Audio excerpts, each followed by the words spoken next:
बलूचिस्तान से आने वाले रेलों से मंछर झील पर पानी का दबाव बढ़ गया है। दानस्तर नहर के दरवाजों से पानी ओवरफ्लो होकर नहर में दाखिल होने लगा है। दानस्तर नहर के दरवाजे टूटने का खदशा पैदा हो गया है। उधर कोटरी बैराज पर ऊंचे दर्जे का सैलाब है। कोटरी बैराज से 5 लाख क्यूसेक से जायद का सैलाबी रेला गुजर रहा है। मंछर झील में पानी का दबाव मुस्तकिल बढ़ रहा है। दबाव के नतीजे में दानस्तर के दरवाजों के ऊपर से पानी ओवरफ्लो होकर दानस्तर नहर में दाखिल हो रहा है। दानस्तर नहर के दरवाजों पर पानी के दबाव के बायस दरवाजे टूटने का खदशा भी है। इस वक्त मंछर झील में पानी की सतह 122 RL से जायद है।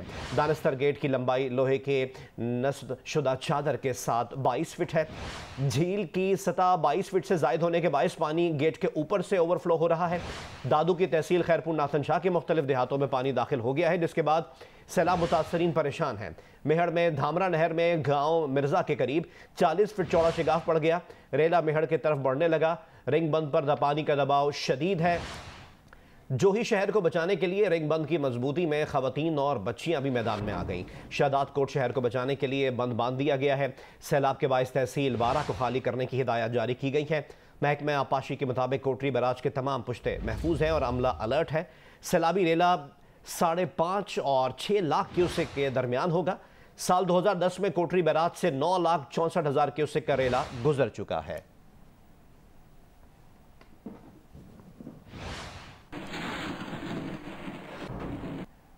दादू की तहसील खैरपुर नाथन शाह को सैलाबी रेले ने डबो दिया है। गांव आदम खान सोलंगी से अपडेट करेंगे जियो न्यूज़ के नुमाइंदे रियाज नारेजो।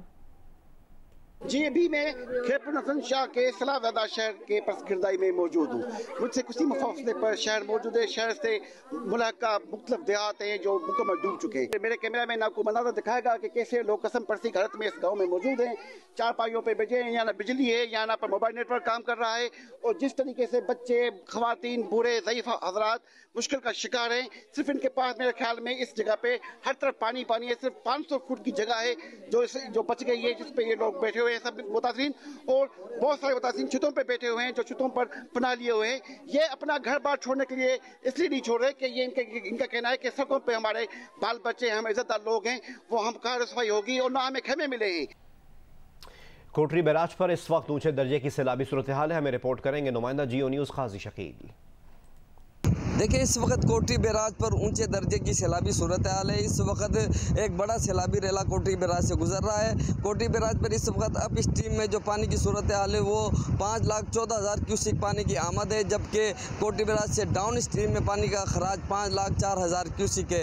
मैं आपको ये भी बता चलूँ कि गुज़िश्ता 24 घंटे के दौरान कोटरी बैराज पर 45,000 क्यूसिक का पानी का इजाफा हुआ है, जबकि सक्खर और गुड्डे बैराज से एक बड़ा सैलाबी रेला भी पानी की आमद का सिलसिला जारी है। दूसरी जानिब कंट्रोल रूम के कोटरी बैराज कंट्रोल रूम के मुताबिक कोटरी बैराज का जो डिज़ाइन है वो 8 लाख क्यूसिक से ज़्यादा है, जबकि 2010 के में 9,50,000 क्यूसिक से ज़ायद पानी ही कोटरी बैराज से गुजर चुका है। तो कोटरी बैराज के मुताबिक इस वक्त का जो सूरत हाल कंट्रोल में है और उम्मीद है कि जो ये बड़ा सैलाबी रेला है ये बाहिफाजत यहाँ से गुजर जाएगा। अमेरिका की सेंट्रल कमांड के सरबराह जनरल माइकल एरिक का army chief general Qamar Javed Bajwa से राब्ता हुआ। सैलाब से तबाहकारी और नुकसानात पर इजहार अफसोस किया। अमेरिकी सेंट्रल कमांड के मुताबिक पाकिस्तान में सैलाब की तबाहकारियों का जायजा लेने के लिए भी टीम भेजी जाएगी। जायजा रिपोर्ट की रोशनी में USAID की इमदाद के उमूर तय किए जाएंगे।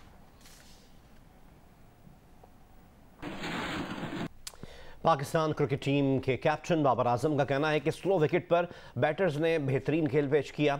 बॉलर्स ने भी मैच बेहतरीन अंदाज में फिनिश किया। जिस तरह हमने बैटिंग स्टार्ट की थी, अर्ली ऑन मारे, वैसे स्ट्रोक नहीं लग रहे जैसे हमें प्लान किया था, लेकिन थोड़ा सा विकेट थोड़ा सा लो था जिसकी वजह से वैसे शॉट नहीं लग रहे थे। लेकिन उसमें रजी को क्रेडिट देना चाहता हूँ, जिस तरह उसने बैटिंग की है और जिस तरह उसने फिनिश किया और उसके बाद कुछ दिल आउटस्टैंडिंग रहा। हमारा प्लान ये होता है कि ऊपर से जो टॉप बैटर है वो एंड तक जाए और जो बाकी जो नीचे आने वाले हैं वो उसके अराउंड खेलें। और उससे फिर ये होता है कि जितनी आप लंबी पार्टनरशिप करते हैं उसलिए जो नीचे आते हैं बैट्समैन उनके लिए ईजी होता है। और जैसे फिनिश हमारा जिस तरह बॉलर्स ने किया वो आउटस्टैंडिंग रहा, पॉजिटिव थिंग हमारे लिए भी है। हांगकांग के खिलाफ 78 रन की नॉकआउट इनिंग्स खेलकर मैन ऑफ द मैच जीतने वाले मोहम्मद रिजवान का कहना है विकेट स्लो थी, इब्तिदा में शॉट्स नहीं लग रहे थे, इसलिए विकेट पर देर तक रुकने का फैसला किया जिसमें कामयाबी मिली। हमारे लिए सबसे इम्पोर्टेंट चीज़ जो है ना, एसेस करना है कंडीशन को। ऑब्वियसली ये T20 फॉर्मेट है, मगर मेरे कप्तान की हमेशा से हम टॉप ऑर्डर की कोशिश होती है कि हम फॉर्मेट को भूल जाएं और इस कंडीशन को एसेस करें, क्योंकि अगर ऐसी पिचेस हैं शॉट नहीं लग रहे थे, बॉल नीचे आ रहा था, तो एकदम फ़ौरन हमने प्लान चेंज किया। हमने 4-5 ओवर तक ट्राई किए है, मतलब स्लॉग की, मगर एकदम हमने फिर अचानक 5-6 ओवर में ये प्लान किया कि सीधे बल्ले से जाएंगे और सीधे बल्ले के काम होना है। तो 10 ओवर तक यही प्लान था कि विकेट नहीं देने और कम से कम डॉट नहीं करने, तो ये प्लान था। उसके बाद फौरन ये आपको पता है कि कंडीशन देखते हुए सारी चीज़ हमारे हाथ में अल्लाह पाक की कुछ आ गई थी, तो फिर उसके बाद हमने चार्ज किया है तरीके से, वो भी तरीके से, क्योंकि ऐसे पिचेस पे सबको पता है कि लो रह रहा है और मुश्किल कंडीशन थी उस टाइम। हमेशा बिलीव करता हूँ अल्लाह जल्ल जलालहू पे, क्योंकि अगर अपनी चीज़ों को देखूँ तो सम टाइम इंसान अपनी चीज़ों में घुस जाता है, कभी प्रेशर आता है, कभी ओवर कॉन्फिडेंस हो जाता है। तो चीज़ सिर्फ बिलीव सिंपल रखा हुआ है कि हार्ड वर्क पे जो अल्लाह की डिमांड है हमसे, हार्ड वर्क मांग रहा है, हार्ड वर्क कर रहा हूँ, बाकी रिजल्ट अल्लाह पे छोड़ रहा हूँ। तो अल्लाह जल्ल जलालहू ने ऐसा कुछ दे दिया जो मेरी सोच में भी नहीं था। ये शारजा में पाकिस्तान हांगकांग मैच देखने वाले शायकीन क्रिकेट पाकिस्तान की जीत पर खुश हैं। उनका कहना है कि पाकिस्तान टीम इतवार के रोज़ भारत के खिलाफ मैच भी जीतेगी। इंशाल्लाह ठीक जाएगा और ज़्यादा होप्स यही है कि पाकिस्तान जीतेगा, बिकॉज मतलब थोड़ा सा कंफ्यूजन है कि इंडिया भी जीत सकता है, पाकिस्तान भी जीत सकता है, बट हमारी दुआएं तो ऑब्वियसली पाकिस्तान के साथ ही हैं। इस मैच के बाद आई थिंक पूरी टीम की कलेक्टिवली होप्स बहुत ऊपर हो जाएंगी और उनके मोराल भी बहुत ऊपर हो जाएगा। इंडिया ने सबसे हाई स्कोर सेट किया, उन्होंने वो भी एक स्कोर से तोड़ दिया। सो आई थिंक, और अब पूरी टीम 40 से पहले ऑल आउट हो गई, तो I think this is gonna give them a very good rhythm और जीतेंगे इंशाल्लाह। एशिया कप हमारा है इस दफ़ा। पाकिस्तान इंशाल्लाह लाजमी जीतेगा, क्योंकि जैसे आज पाकिस्तान ने कमबैक किया है, सब बॉलर्स ने बहुत अच्छी बॉलिंग की है। बैटिंग शुरू पे हमारी कुछ थी नॉर्मल, लेकिन बाद में बहुत अच्छा टारगेट दिया इन्होंने। हम गए थे इंडिया वाले मैच पे, वो भी काफ़ी क्लोज था, इट वाज गुड, लेकिन इस दफ़ा तो पक्की कॉन्फिडेंस आ गया बॉयज़ में, सो वो भी fine. Chairman PTI Imran Khan ने कहा कि उनकी हुकूमत ने भी IMF से मुआहिदा किया मगर कीमतों को कंट्रोल में रखा। गुजरात जलसे से खिताब में उनका कहना था, उन पर इल्ज़ाम लगाया गया कि पीटीआई हुकूमत ने मुल्क IMF को बेच दिया। मजीद कहा कि आज महंगाई 45% तक पहुंच चुकी है। अब हम पूछते हैं पेट्रोल क्यों महंगा किया, तो वो कहते हैं कि IMF का हुक्म है। इमरान खान की तकरीर पर रद्देमल देते हुए वज़ीर इत्तलात मरियम औरंगज़ेब का कहना है कि इमरान खान IMF से मुआहिदा ना करते, 20,000 अरब रुपए का तारीखी कर्ज ना लेते, मुल्क की मईशत तबाह ना करते, तो आज इतनी महंगाई ना होती। उन्होंने कहा, अब अवाम बाशऊर होकर फॉरेन एजेंट साजिशी झूठे और चोर को पहचान चुकी है, इसीलिए इसे उठाकर पार्लियामेंट से बाहर फेंक दिया है। आज पंजाब और खैबर पख्तूनख्वा डूब रहा है और इमरान खान मुल्क में इंतशार फैला रहे हैं।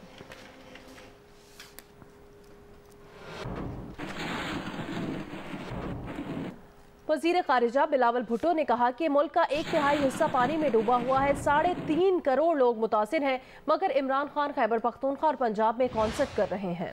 एक बयान में बिलावल भुट्टो जरदारी ने मजीद कहा कि वज़ीर आला पंजाब और खैबर पख्तूनख्वा सैलाब मुतासरीन की मदद के बजाय कॉन्सर्ट ऑर्गेनाइज करने में मसरूफ़ हैं। बहुत शर्म की बात है, पहले इंसान बनो फिर सियासतदान बनो।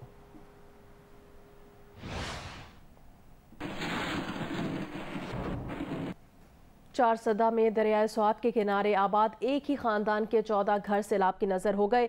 जहां पहले मकानात थे, अब वहां दरिया बह रहा है। मजीद बताएंगे सब्ज़ अली खान तरीन। जी, इस वक्त मैं उस मकाम पर मौजूद हूँ जो डागी मुकर्रम खान का इलाका है। सैलाब से कबल यहाँ पर भी ज़िंदगी की रौनक थी, चहल पहल थे, यहाँ पर घर आबाद थे।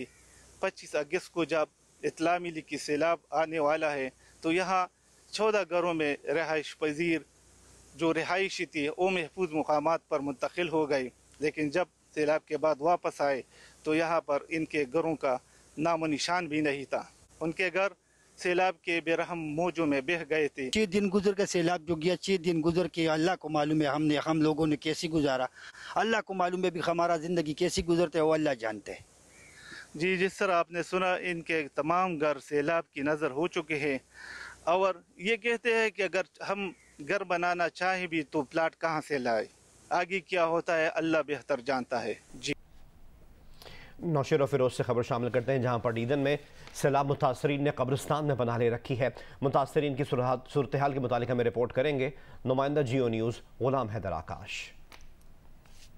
जी बिल्कुल, इस वक्त मैं मौजूद हूँ शहर खामोशा में, जहाँ पे एक फैमिली ने हालिया बारिशों में घर मकान गिरने पर आके यहाँ कब्रिस्तान में पनाह ली है। यहाँ एक ज़ईफ़ुल उम्र खातून है जो अपने बच्चों, मासूम बच्चों के हमरा यहाँ पर क़याम पज़ीर है।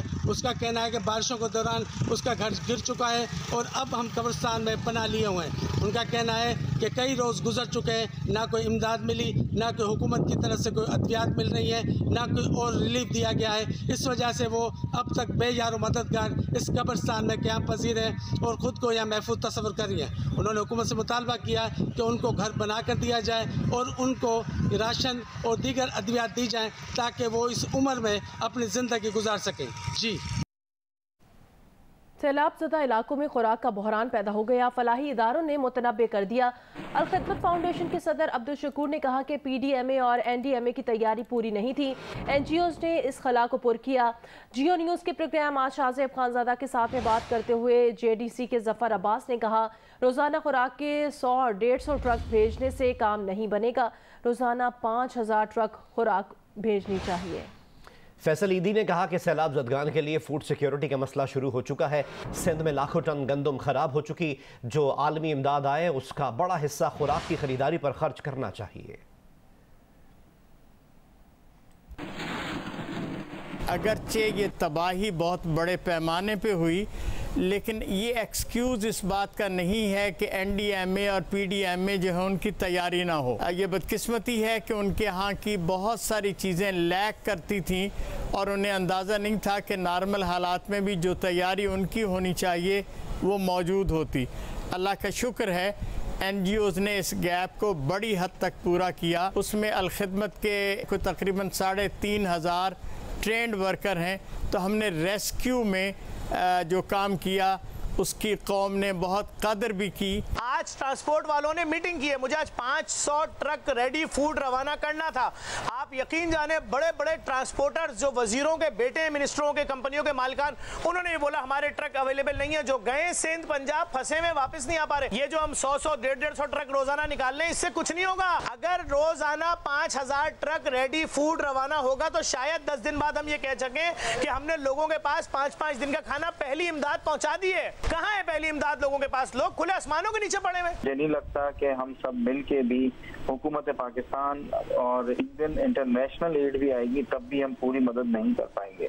हुकूमत पाकिस्तान ने एक काम बहुत अच्छा किया है कि कुछ डिस्ट्रिक्ट्स के अंदर अब 25-25 हज़ार रुपए बतासरीन में तकसीम करना शुरू कर दिए हैं। फूड सिक्योरिटी का इशू खड़ा हो चुका है। लाखों टन गंदम जो हुकूमत सिंध की मौजूद थी तमाम डिस्ट्रिक्ट्स में, वो खराब हो चुकी है पानी में डूब के। हमारे यहाँ फूड सिक्योरिटी का बहुत बड़ा मसला पैदा होने वाला है। जो इंटरनेशनल एड आ रही है या मदद आ रही है, उसमें एक बड़ा हिस्सा जो है वो फूड की खरीदारी पर खर्च करना चाहिए।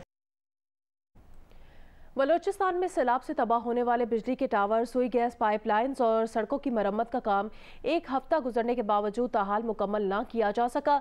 सूबे के तकरीबन तमाम अजला में बिजली और गैस की बंदिश से जिंदगी मफलूज होकर रह गई है। कोयटा से रिपोर्ट करेंगे नदीम कौसर। 25 अगस्त को ज़िला बुरान में तूफ़ानी बारिश के नतीजे में आने वाले रेलों ने सिब्बी कोयटा के दरमियान बिजली की 2 ट्रांसमिशन लाइनों के 13 टावर्स और दादू खुजार ट्रांसमिशन लाइन का 1 टावर ज़मीन बोस कर दिया, जिससे बलूचिस्तान में 800 मेगावाट बिजली की कमी हो गई। गुज़िश्ता एक हफ्ते के दौरान कोयटा के तकरीबन तमाम इलाकों को 24 घंटे में बामुश्किल 2 घंटे बिजली की सप्लाई होती है।